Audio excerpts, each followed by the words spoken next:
That can of air freshener on your shelf, it's not actually freshening anything. It's just masking one smell with a stronger one using a mix of chemicals you're breathing in every time you spray it. So what if your home could smell incredible naturally every single day without a single aerosol can? In this video, we're going through 8 indoor plants that don't just sit there looking pretty, they actively perfume your home, some of them strong enough to fill an entire room with a single bloom. Stick around, because number 7 does something no candle ever could. Let's get into it.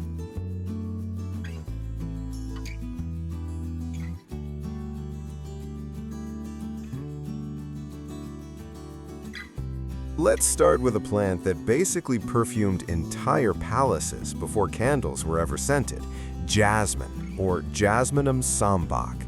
This isn't the jasmine growing wild on a fence outside. Sambac is the variety used to scent jasmine tea, and in Thailand, its buds are strung into garlands because the fragrance is genuinely that strong.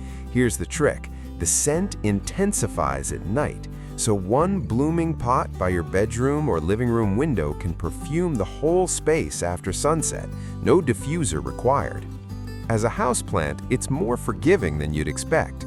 Give it your brightest window, ideally with a few hours of direct sun, and let the soil dry out between waterings.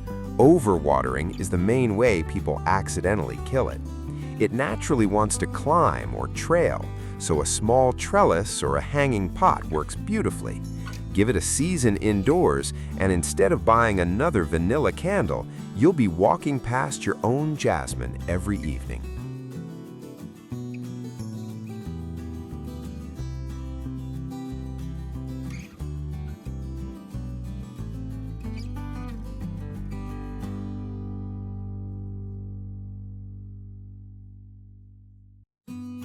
Next is a flower so fragrant it used to be the go-to choice for wedding corsages, the Gardenia, Gardenia jasminoides. A single bloom can fill an entire room with a rich, creamy sweetness, somewhere between jasmine and vanilla. As an indoor plant, though, gardenias have a reputation for being fussy, so here's what actually matters. Give it 4 to 6 hours of bright light near an east or south-facing window, and don't let it dry out completely between waterings. The real deal breaker is humidity. Dry indoor heating is the #1 reason buds drop before they even open, so a pebble tray or a small humidifier nearby makes a huge difference.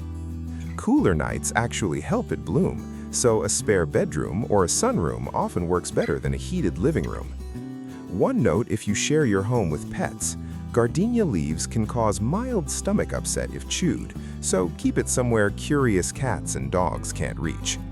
Get the humidity right, and this plant will outperform any plug-in you've ever owned.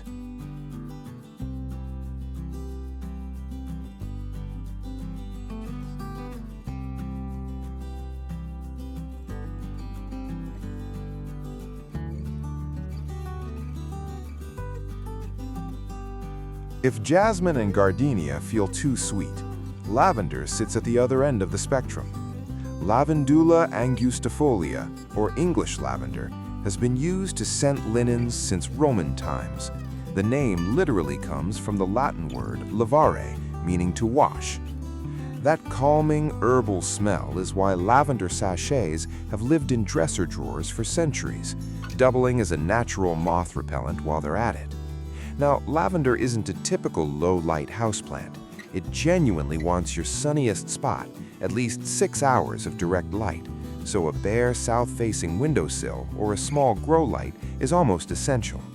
Let the soil dry out completely between waterings, and keep it out of humid rooms like the bathroom, since good airflow is what keeps it from rotting indoors. The upside is, once it's established, it's incredibly low fuss. Just snip a few stems, hang them upside down to dry, and tuck the bundles into closets, cars, or gym bags. One caution: lavender is toxic to cats, dogs, and horses if eaten in quantity, so keep it somewhere curious pets can admire from a distance.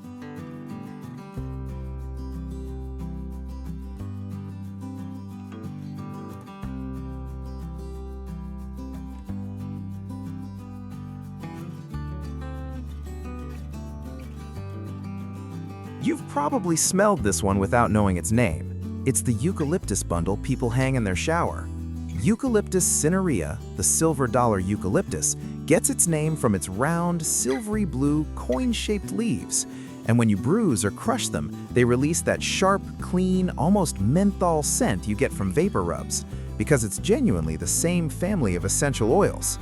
As a houseplant, it needs your brightest spot, a south-facing window with at least 6 hours of direct sun, or it'll grow thin and leggy, reaching for light. Water it once the top inch of soil is dry and let it drain completely. Soggy roots are the fastest way to lose it. It's also a fast grower, so regular pruning keeps it a manageable indoor size instead of taking over the room. Here's the easiest way to use it though. Hang the trimmings you prune off in your shower. The steam heat releases that fresh fragrance through the whole bathroom for about a week. Just keep it away from dogs, cats, and horses. The leaves are toxic if chewed or swallowed.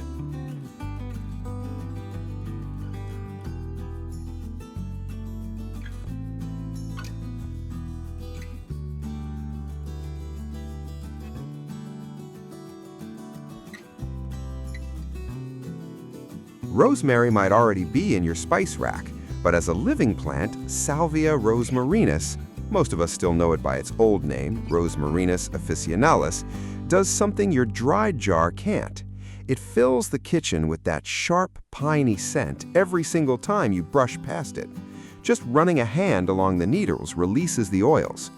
As an indoor plant, though, rosemary is famously one of the harder herbs to keep alive, and it's almost never because of underwatering. It's usually too little light or too little airflow. Give it your sunniest windowsill, at least 6 hours of bright light, and let the soil dry out between waterings.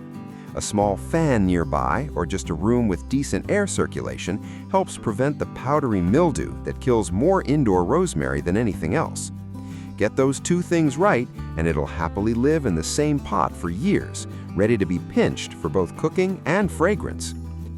And unlike several other plants on this list, rosemary is considered safe around cats and dogs, which makes it a solid pick if you've got curious pets wandering the kitchen.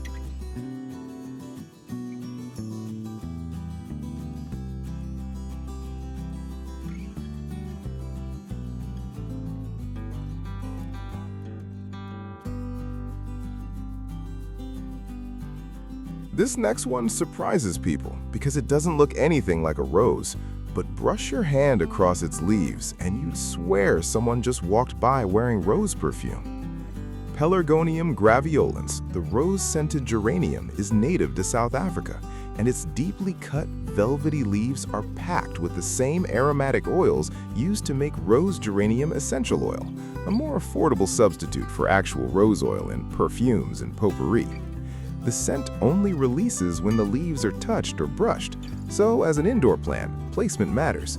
Put it somewhere you'll walk past often, like a hallway table or a windowsill by the front door, rather than a forgotten corner.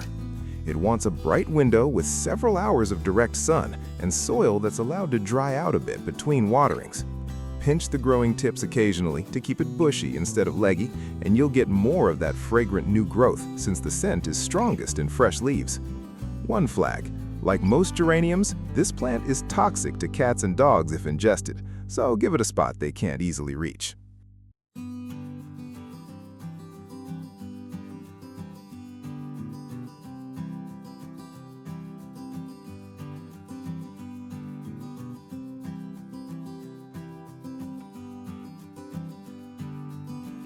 Every plant so far works by adding a scent. This one works differently. It actually helps clean the air causing bad smells in the first place. The peace lily, Spathiphyllum wallacei, became famous after NASA's 1989 Clean Air study found it was one of the best houseplants at pulling common indoor pollutants like formaldehyde, benzene, and ammonia out of sealed air. To be fair, later research suggests you'd need dozens of plants in a small room to fully match that lab result. But even a modest boost, paired with normal ventilation, beats spraying a synthetic ocean breeze scent over stale air. As an indoor plant, it's one of the easiest on this entire list. It tolerates low light better than almost anything here, so it's perfect for a dim hallway or a desk away from windows. Just keep it out of direct sun, which scorches the leaves. Watering is nearly foolproof too. The leaves dramatically droop when thirsty, so you simply wait for the wilt, then water, and it perks right back up. One important note, peace lilies are toxic to cats and dogs, causing mouth irritation if chewed, so keep them up high or in a pet-free room.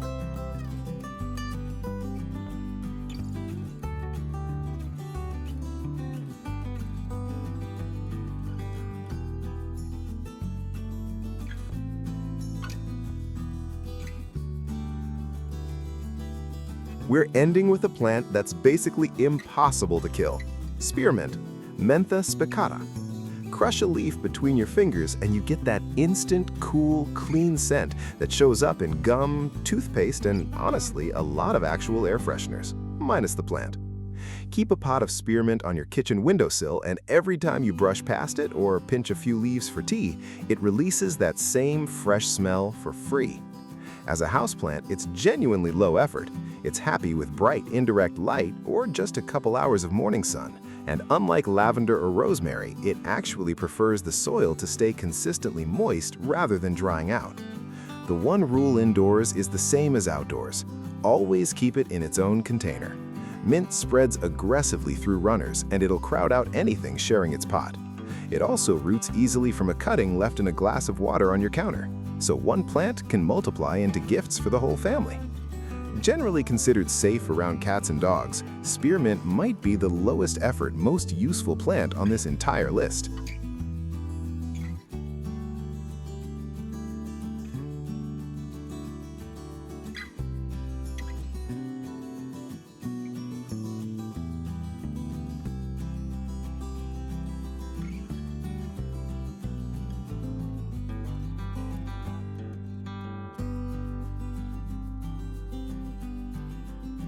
So there you have it, 8 indoor plants that do more for your home than any spray can ever could, without a single chemical propellant. You don't need all 8 at once. Start with just one that fits your light and your space, and you'll already notice the difference. Which one are you adding to your home first? Let me know in the comments. And if this saved you a trip down the air freshener aisle, hit subscribe for more videos like this one.